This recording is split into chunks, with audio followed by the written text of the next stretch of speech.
On the last video of the turbo R18 blown motor rebuild, we did the compression test and cylinder 1 was a little bit lower than the rest. We also did a cylinder leak down test and all cylinders had really low leak down, which indicates good compression and sealing. We also did a valve lash adjustment on all the valves when we took off the serpentine belt just to rule out any accessory pulleys making noise, and at the end of it all, this was the result.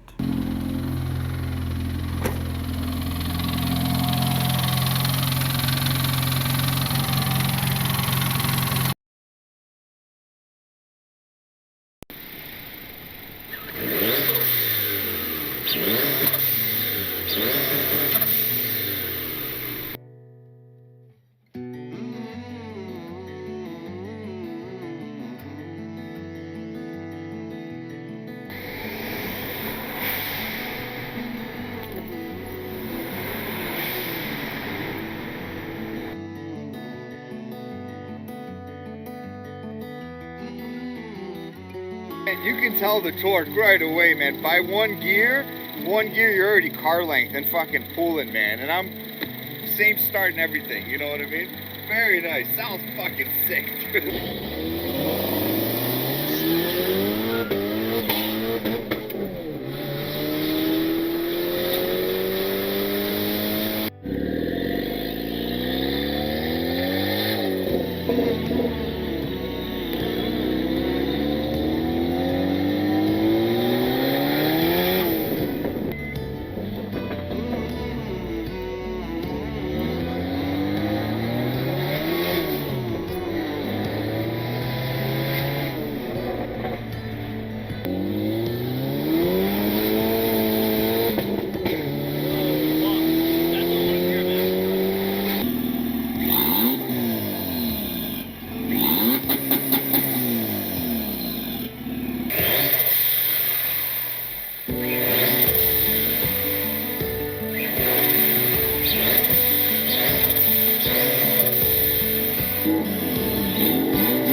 What's going on, guys? Day 3 right now, day 3 on the turbo Civic rebuild. If you're just joining the channel, turbo R18 Civic, I was running it on an eBay turbo kit, 6, 7, maximum 8 pounds of boost. That was my boost cut. We heard a loud pop. There's a lot of noise on the engine now, and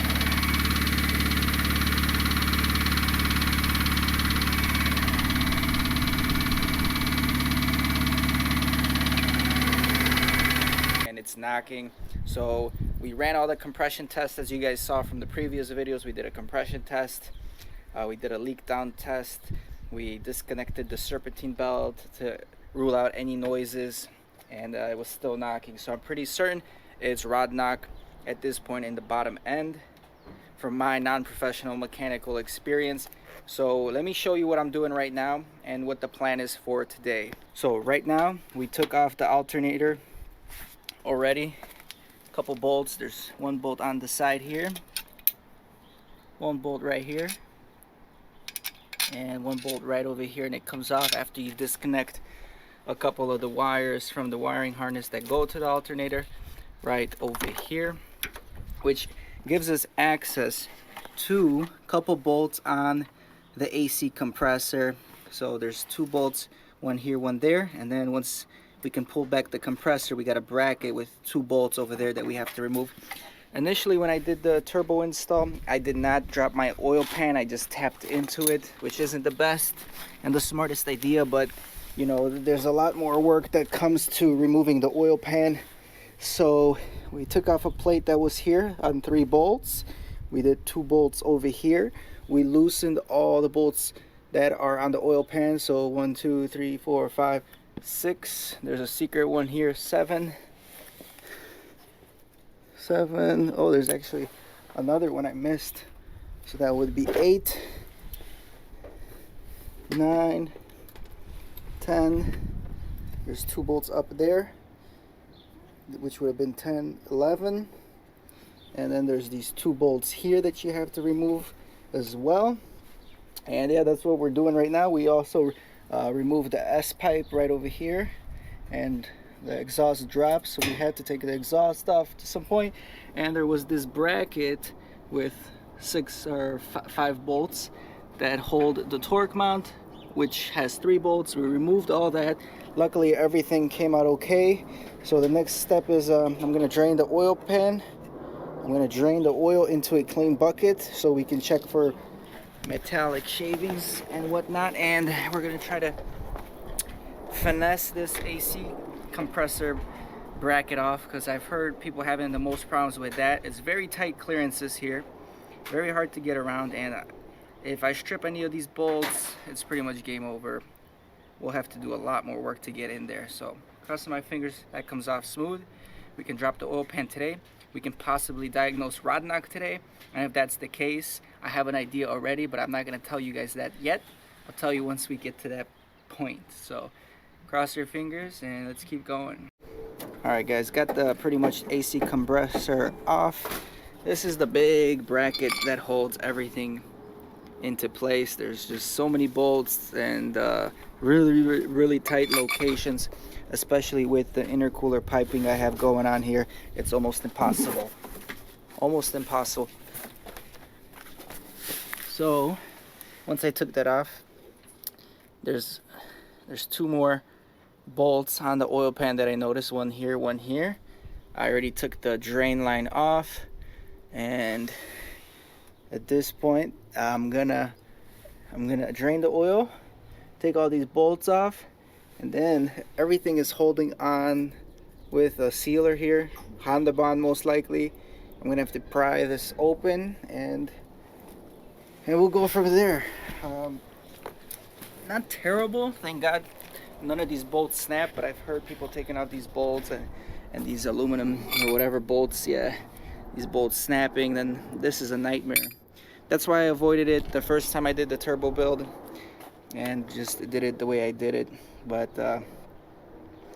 yeah, let's do it. Clean oil pan, oil container.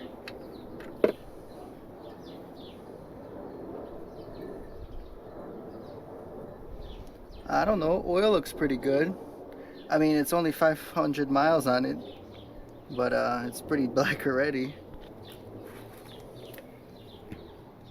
So far it looks good. Let's get some light on it and see what's gonna happen. There's some bubbles, but I do see metallic shavings. Gold metallic shavings in the oil pan. Absolutely. It's evident. I'm not sure if you guys are seeing it.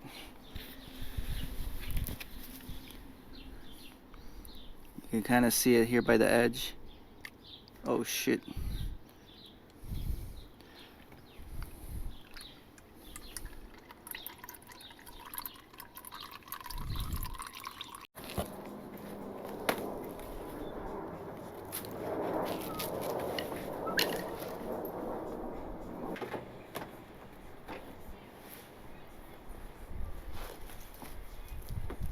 Alright, there it is. There it is, guys. Finally got it off. Good thing is I don't see anything, no rods or nothing. Obviously that's always a good sign, gentlemen. You can see the oil tap right there that I have. Not too bad. I think I see a metal shaving here though.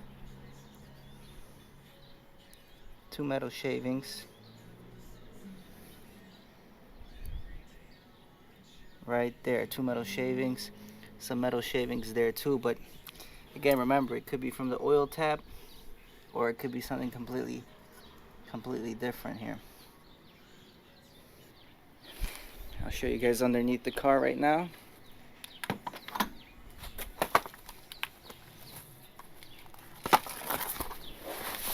Just gotta be careful because you got oil leaking everywhere. Alright, the bottom of the R18 A1 motor. This is it. We're gonna take the oil pickup off, the tray right there, and then we're gonna be testing for rod knock. Wow, this is exciting, man. I didn't think I'd be under here looking at that. So the oil pan, I had a hard time taking it off, and there was this shield. I think this is for the automatic transmission. There's a shield that covers the shift linkage right here. I had to drop this first. I pretty much had to drop that in order to drop the oil pan. And let's put a tray on there for the oil and go from there.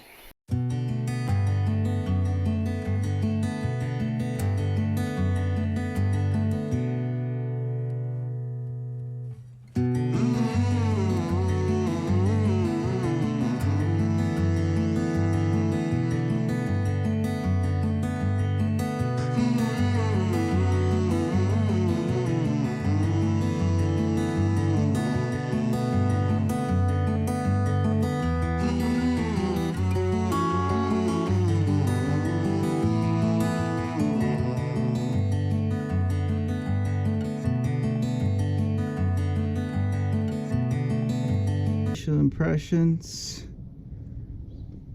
I think everything looks okay. Initial impressions again. Trying to see if everything looks straight.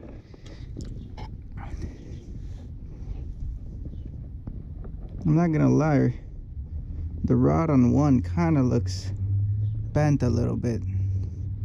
Cylinder one rod looks a little bit bent to me.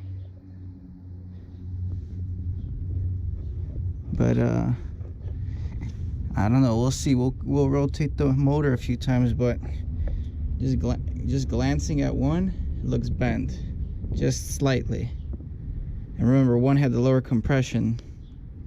I think we figured it out. All the rod caps, when I shake them, granted there's no engine mounts holding the torque mounts in the engine, but there is no play in the rod caps. Nothing obvious like you would hear rod knock.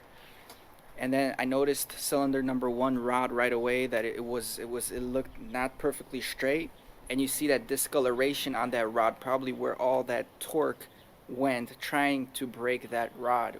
Luckily it didn't break in half and destroy the whole motor. So I'll show you guys some of the videos that I'm gonna overlay, and hopefully you can see what I'm saying. I filmed some with the iPhone that will probably show more information. But yeah, let me know what you guys think. And especially on the wrist pin area, you can see on cylinder one where it was bent, it kind of moved the rod to the left, and it's closer to the left by the wrist pin there. Not crazy amount of change, but enough to probably lower the compression on cylinder one. Right, cylinder one had lower compression than the others. Not crazy lower, but definitely lower, and I'm assuming it was because of the bent rod and the lack of full extension. Maybe that's what caused it. So leak down shows the valves are good, the head is probably good, and the piston rings are still good and sealed. The engine was definitely in timing, so everything looks good on that part. Maybe we can just replace the rod bearings, maybe the piston itself and the wrist pin. Maybe we can just pop it back in and call it good. But at that point, you know, you're removing. I almost wanted it to be bearings, so I can just throw in some bearings and be good to go. But this is a little bit more extensive because you gotta take the head off in order to do this. So at this point, it's almost like, should I just pull the whole engine and trans out so I can repair the engine that way? The second question is, I don't know what the hell I'm doing. I don't know even if this is gonna work if I do it myself. Like, I don't know how to really check clearances. I don't know how to do all that. I don't know how fast I can turn this thing around. I still think I need a car. I need to purchase a car and then maybe fix this one and sell it. But then the turbo kit's gonna have to go, part it out. I don't know if I want to buy another base model R18. There's a couple of SIs that I'm looking at too.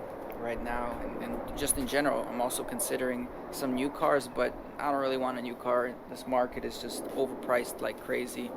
So let me overlay some footage, take some more footage with the iPhone, go under the car, reanalyze some stuff, and we'll be back. I'll update you guys maybe at the end of the video, tell you what else happened. Look at cylinder number 1 rod. You see how it's not perfectly straight? Plus this weird ass mark right over here, this white. And look how it's sitting. Look how it's sitting right there on the piston. You see how it's closer off center to the left? I think it's because it's bent. Look at the cylinder number 4, which is identical. Nice and same color on the rod, no stress marks. And that's nice and even in the middle. And again, cylinder number 1, look at that. Off center. You got the stress marks right over here. This is probably where it took the impact. Thank God we didn't break a rod and blow it off the motor. And I'm thinking we hear the knocking. We can hear the knocking probably right there on the piston as it's going up and down. I'm going to check the bearing clearances right now, make sure there's no rod knock. But that could be very much so the issue. And once we get 2 and 3, bottom dead center, we'll take a look at those as well. Cylinder 1 from the front of the engine.